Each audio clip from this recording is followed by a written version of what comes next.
This time on Adventures in Science, visit Peru. Why? To answer the very difficult question of where Peruvian cities get their water. The capital city of Lima is surrounded by one of the world's largest deserts, yet millions of people live and thrive. How is this possible? Just like every person on the planet, citizens of Peru need water, and without it, they would perish. We have to figure out where their water comes from and whether there's a chance that this precious water will someday run out. To answer this mind bender, I cross the deserts, I explore remote trails, and I climb the icy Andes Mountains. Engage the gears of your brain. Off we go to Peru.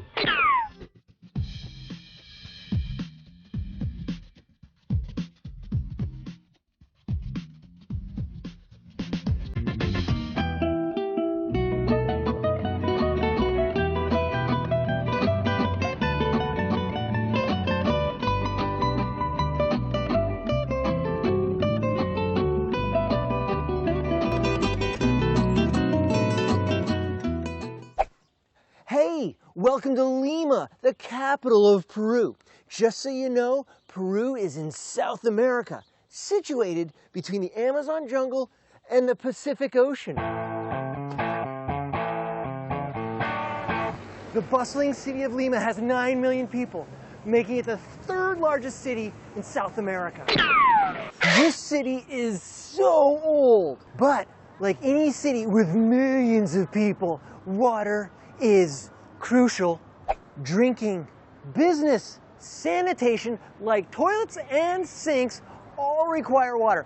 Without water, this city and its people would crumble. Lima was founded about 500 years ago by a conquistador, Francisco Pizarro. Before Pizarro, this was the location of numerous Indian settlements. Despite the clouds that are almost always cloaking Lima, the city is surrounded by desert.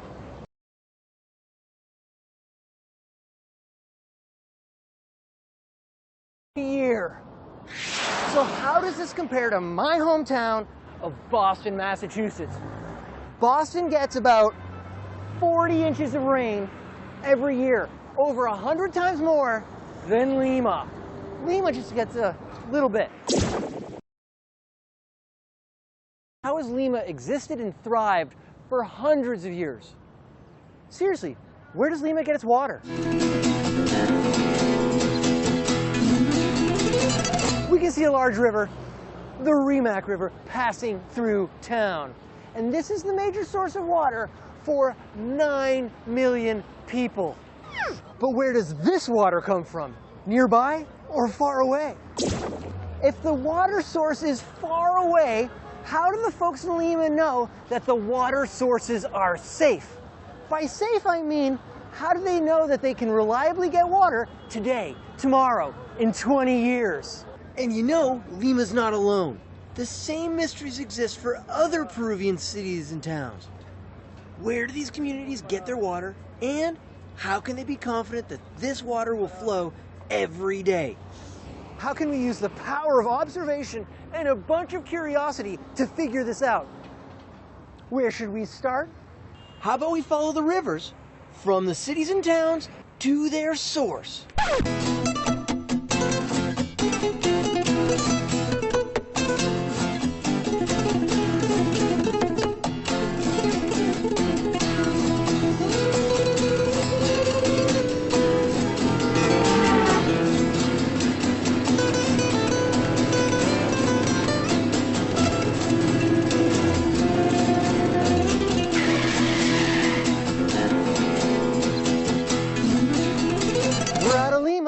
The river's still flowing, and this means we have to go further upstream to find the water's source.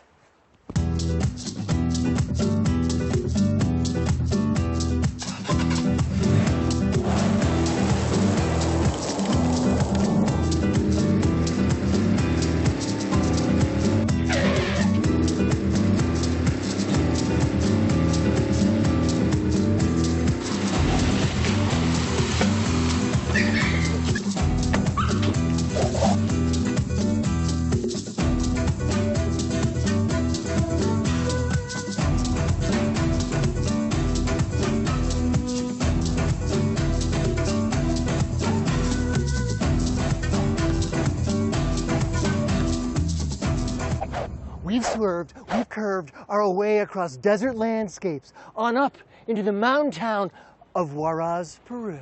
We're at 11,000 feet. That's 2 miles above sea level. There are no cities in the United States at this elevation. A new location, we need information. Mission Control? Yeah, tell me about Huaraz, Peru. Hi, Doc. Huaraz is the second largest mountain city in all of Peru. There are over 120,000 people nestled into the valleys and along the hillside. The Spanish founded the official city in 1574, but you are in a city that was once part of the Incan Empire. Huaraz makes most of its money through farming, but lots of people go to the city as tourists to see the mountains and adventure. There are several nearby rivers that stream out of the mountains, providing Huaraz with a continual supply of fresh water. Doc, this is Mission Control. Rain or shine, get after it. Mission Control, thank you so much. This is cool information. Now, back to the task at hand. Where do Peruvian cities get their water? Our exploration has taken us to Huaraz, where the rivers flow through Huaraz. Clearly, the source of water is coming from further uphill. So what have we done so far? We've traveled hundreds of miles from Lima to Huaraz, a really long way. We haven't found the river's source, but if we go much further, we're going to run smack dab into the soaring Andes Mountains. Formidable, inhospitable, cold, rock covered in snow and ice. Perfect.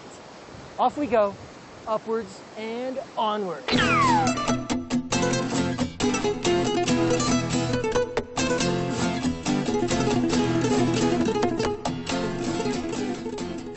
This is where the road ends, so now we follow rivers deep into the Andes Mountains. Note to self, by looking up valley, the sun is shining bright. There are no clouds. This means that rain is not the cause for all of the water flowing in our rivers.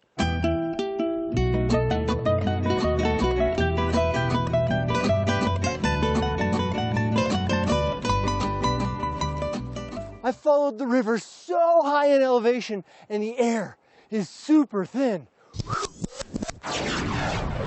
You'll notice that this river's a lot smaller than the rivers that were flowing through Lima and Huaraz. But that's because in these mountains, each valley has its own small little river flowing downhill. Here's a great example of a small river coming together with a bigger river.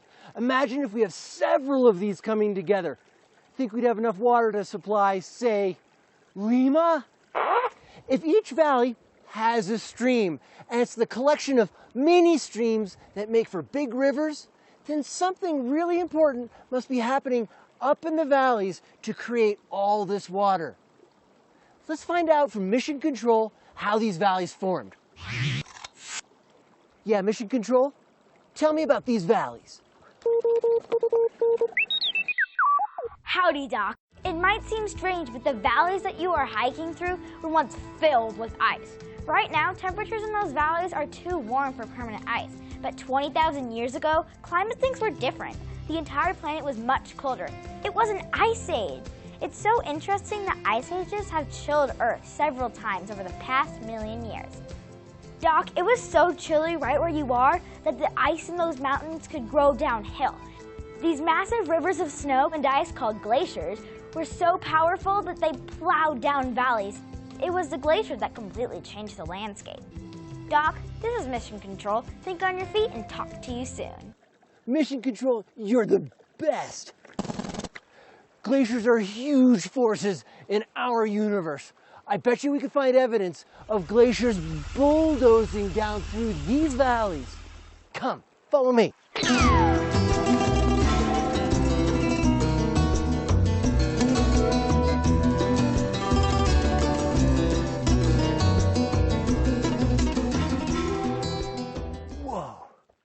Check it out. We're so close to where the glaciers are today, we can almost reach out and touch them. But there's also evidence right here that the glaciers from the last ice age rode right down through this valley. Millions of years ago, This valley was nowhere near this deep, but it was the glaciers that scoured and gouged out rocks and soil to make it into what we see today. What a massive act of destruction. As these glaciers, these huge bodies of ice, pushed downhill, they picked up rocks and boulders by surrounding them, encasing them in ice. These rocks, buried in the bottom of the glacier, acted like the world's largest piece of sandpaper. Check it out. The cliff wall is way too big to be moved by the glacier. So instead, the rock was polished as the glacier rode on by. We call this glacial polish. If you see glacial polish, you know a glacier rode over the area. Let's get a little closer. If you look up close at glacial polish, sometimes you see scratches. These scars are caused by individual rocks in the bottom of the glacier carving out the rock. If you want to know which way is downhill, follow the scratches. What we just saw is perfect evidence for an ancient glacier.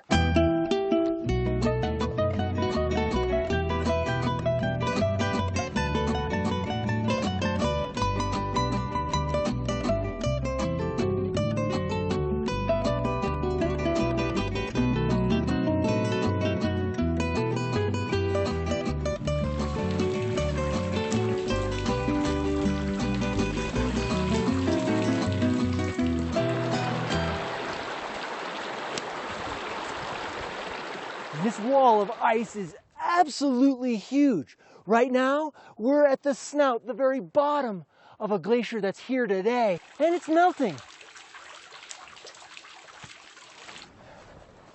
Rivers are literally flowing out from under the glacier.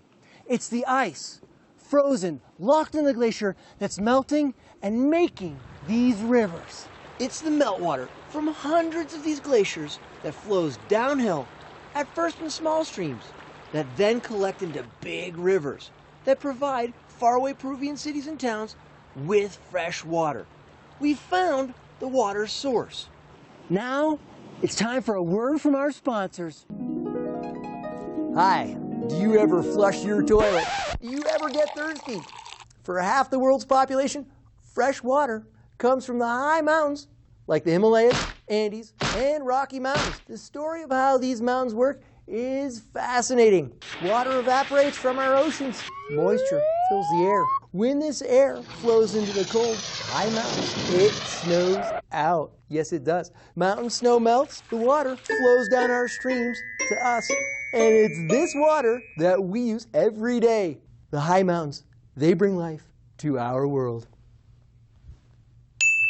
Whoa! Fresh water's in high demand all over this planet. Human numbers have swelled to over 7 billion people. Where do many of these people get their drinking water from? The high mountains of our planet. So we have our solution. Where does Peru get its water? From the melting glaciers. But our story is incomplete. How do we know that these glaciers that are melting so fast will keep providing fresh water to Peru? So why is this question so pressing? Because it's winter and the ice is melting. Tell me, what's the temperature? Hello, Doc. It's 45 degrees. Whoa!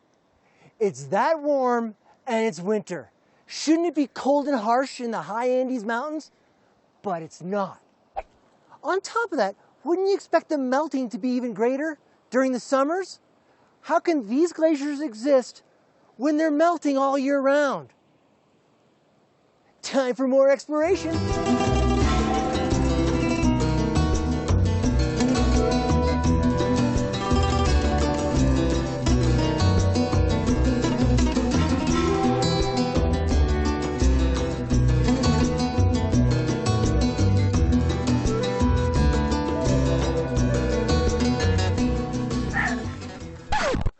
It has gotten cold. The higher on the mountain we've gone, the more the temperatures have dropped. Tell me, what's the temperature? Hello, Doc. It's 27 degrees. Yep, a lot colder. The important thing is the temperatures are so cold that the snow is frozen solid. No more melting. The fact that the air is colder the higher that we go explains why the high mountains of our planet are covered in snow. The key is that when it snows here, it builds up, it accumulates. That's why we call this area the accumulation zone.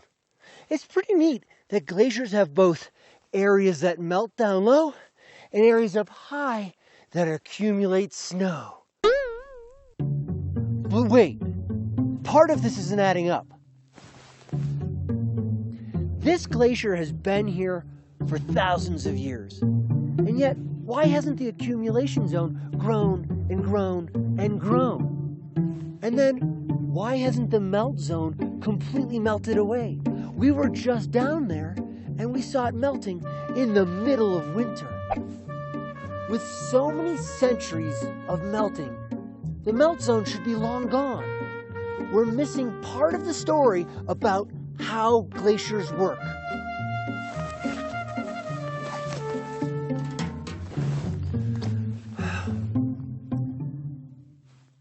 Can we take all that we've observed and create a testable hypothesis? By hypothesis, I mean our best guess as to how things work. If our explanation doesn't fit into all we know and have seen, it's probably not a good hypothesis. So what have we seen? First, the ancient city of Lima has relied upon fresh water for hundreds of years.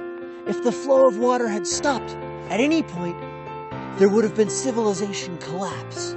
Second, we saw large valleys carved out by glaciers. This required enormous natural forces.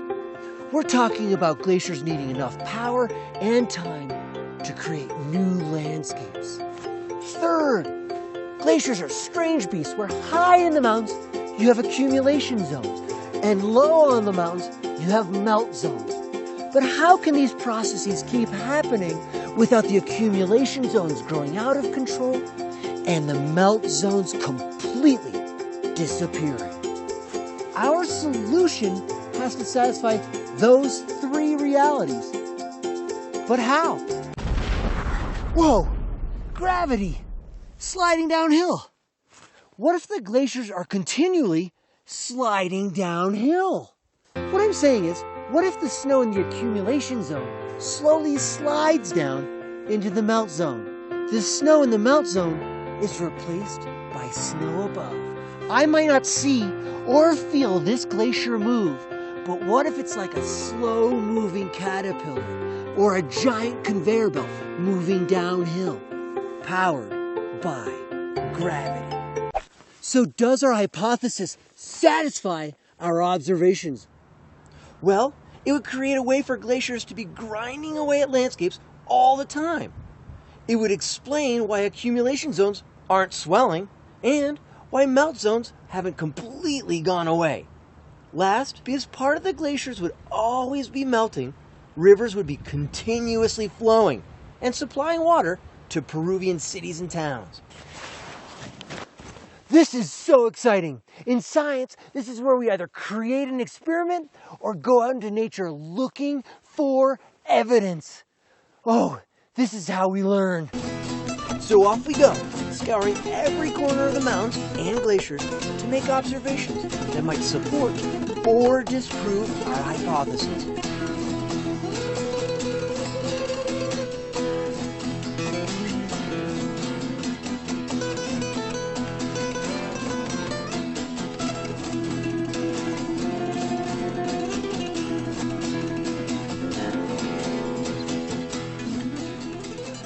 We've ranged all over this glacier looking for evidence that the accumulation zone is moving down into the melt zone. And I think we found the precise evidence that we need to prove this right here. Check it out. Right here, we have glacial ice. But on top of this ice, we have rocks. How did those rocks get there? Magically? I don't think so. They came from above. If icy glaciers are sliding downhill, they're bulldozing past cliff walls. These icy monsters are grabbing rocks from the valley walls and carrying them downhill on their backs. It's our hypothesis that a glacier is moving downhill. It's a giant conveyor belt. So these rocks were plucked from the cliffs above. Someday, these rocks and all of these rocks will be at the foot of the glacier.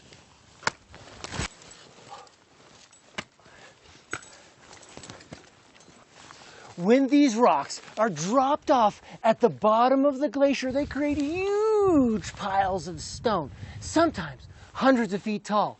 We call these piles moraines, and you can see them ringing the valley right down there. Time to see if our hypothesis is right. Hey, Mission Control. Yeah, could you call in a specialist? Thanks.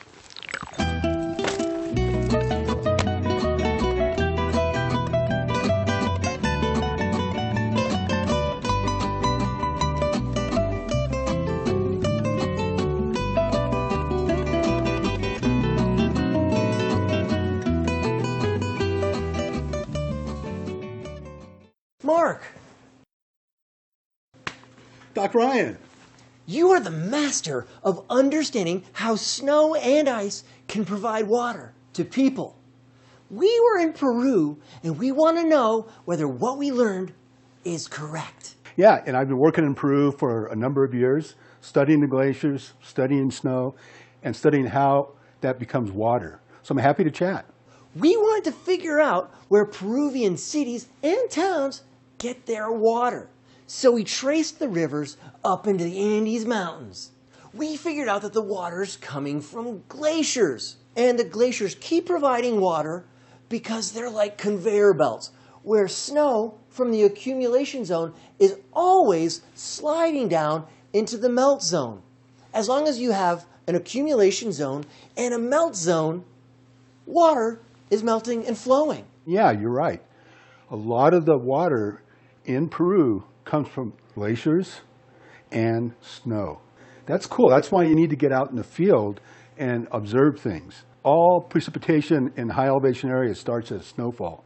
That is, the water that falls out of the sky is snow because temperatures are below freezing. If it doesn't warm up enough to melt the snow, that snow accumulates year after year after year and becomes glacier ice. So all glacier ice started as snowfall. And so the ice in that glacier is decades old, maybe hundreds of years old, maybe thousands of years old, whereas snowfall is just a couple months old. So as long as there's fresh snow and glacial ice in the mountains, Peruvians will have water. And that's the catch, is there's still going to be snow and glacier ice in 40 years, in 50 years, in 100 years. And in terms of climate change, that's really important to understand. What's happening is we are losing our glacier ice. And particularly in Peru, some of the highest rates of glacier retreat are occurring in Peru, the Cordillera Blanca, and that whole region. As the glaciers melt initially, you actually get more water, right? Because you have your snow melt, and then you're adding to it that stored fossil water that's glacier ice. But once the glaciers get really small, you lose that fossil water, and you're going to get a lot less usable water. You're saying that warming global temperatures are shrinking glaciers, and therefore threatening the fresh water that Peruvians need for life. So what we saw, explored, and learned applies to a lot of important stuff. Mark, thank you so much for your time. During our adventure from the city of Lima to the icy peaks of the massive Andes Mountains, we figured out that's the continual accumulation and melting of faraway glaciers that provide citizens of Peru with fresh water. Without these faraway glaciers, civilization in Peru and many other places would be impossible. But glaciers are really sensitive to our planet's temperature. A little cooling, and the glaciers grow. A little warming, and they shrink, maybe even disappear. With global warming, The existence of these life-giving glaciers is threatened, and with it, the lives of the people who depend upon them. When we understand the ins and outs of our world, we're given enormous power to invent, strategize, advance, and make really important decisions armed with information. On to our next adventure in science.